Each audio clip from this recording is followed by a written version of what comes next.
Teddy, do you remember being in Key Stage 1? Yeah. What was it like? Fun. Also. Fun and boring, OK, good mix.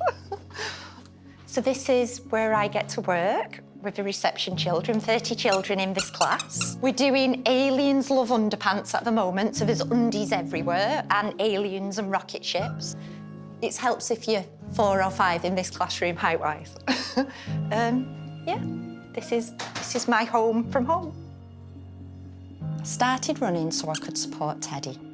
Teddy and Rowan wanted to both do parkrun, junior parkrun, and I had a choice.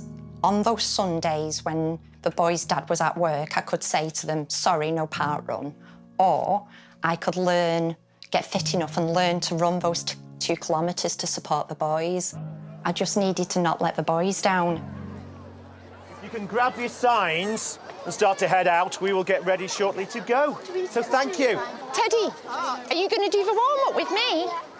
We're doing the junior parkrun warm-up, so we're going to do the gorilla stomp. Yeah. I remember walking from the car to the point where the start is for junior parkrun and just cracking up a little bit.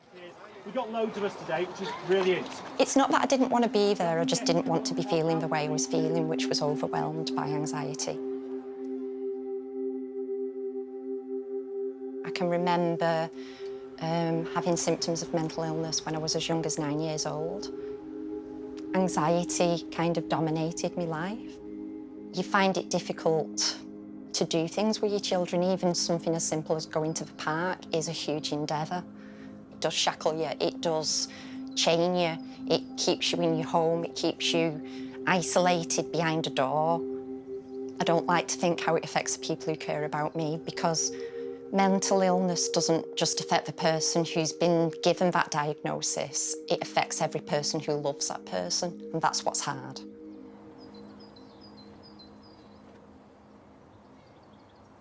This lamppost is incredibly significant. This lamppost is how I learned to run. When I began, I was quite overweight, so learning to run for me was starting at a lamppost and just making it to the next lamppost, doing my best, running as best as I could from one lamppost to the next, then dying a little bit, recovering to the next lamppost, and then starting the process over again, lampposting. Eventually you get to the point where there's too many lampposts to count, and that's when you know you're running.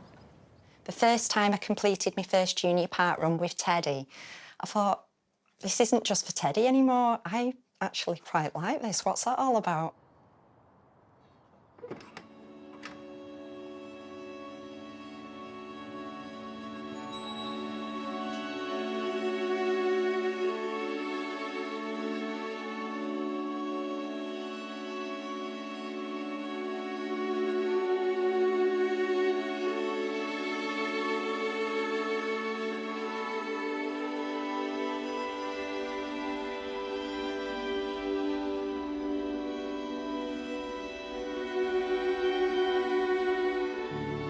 I owe a lot to turning up to junior parkrun that day.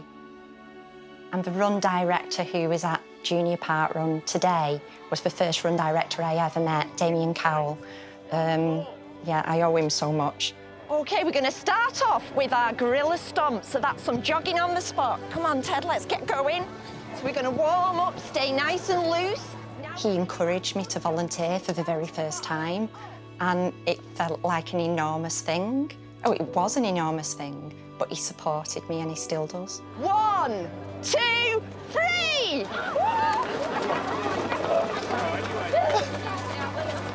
Have fun, guys! Happy trails!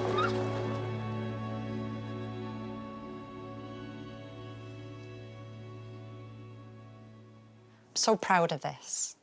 Joined Warrington Running Club. We've got my name.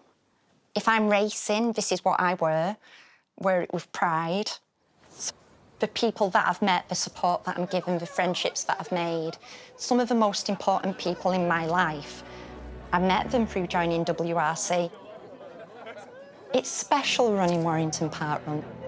There's always dozens and dozens of club members. It's like arriving at a reunion, this big family. Yeah, I realised I'd said that and then was like, ooh. I love that my mum and dad run.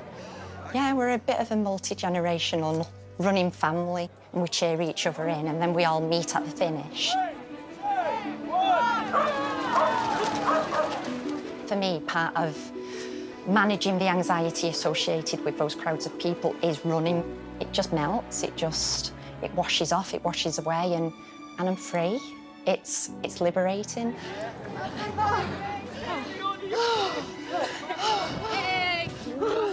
I mean, I've already hit my 25 and my 100 for volunteering, but it's been a long time coming, the 50 for running.